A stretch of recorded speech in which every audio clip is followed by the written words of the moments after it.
much of what you've talked about through your career has been in support of the advancement of women across a variety of fields, and your impact, as we've talked about earlier, has been tremendous.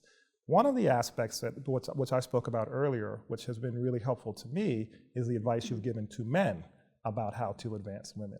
So can you give us a summary of some of what you expect men to be doing now in today's society, in today's market economy, to help close the gender pay gap that we spoke of earlier, to be better mentors to women, to be better sponsors of women? What should men be doing that you don't see men doing right now? Well, I think we should all be naming unfairness whenever we see it.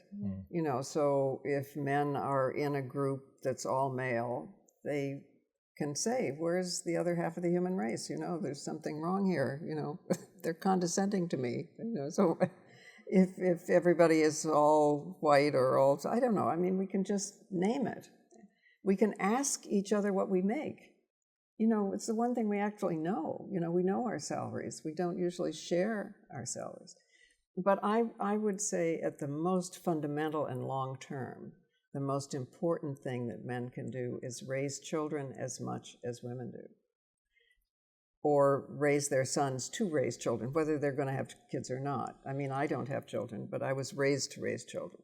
So I was raised to have the qualities necessary to raise children, to be empathetic, pay attention to detail, be patient, all those things. Right. Those qualities are called feminine, but they're not. They're human. And men become whole people, boys become whole people when they are raised in that way.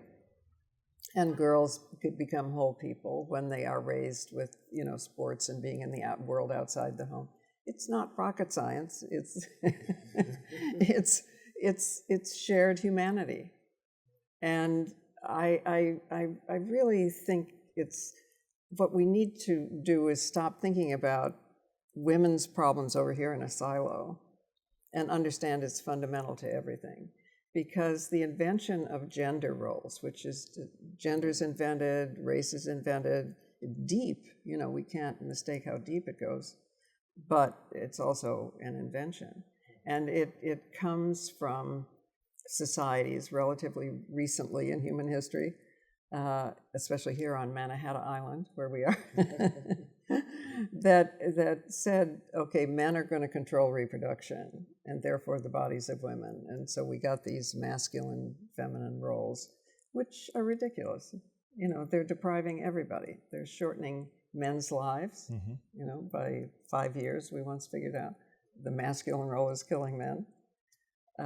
Who else has you 5 extra years of life to offer you? You know? But it really is about developing, I mean, thinking of the full circle of human qualities. So the most reliable ally, I think, is somebody who's doing it for enlightened self-interest. So men who are, yes, they're doing it for women and they're doing it because it's just and right, yes, but they're also doing it for themselves in a deep way.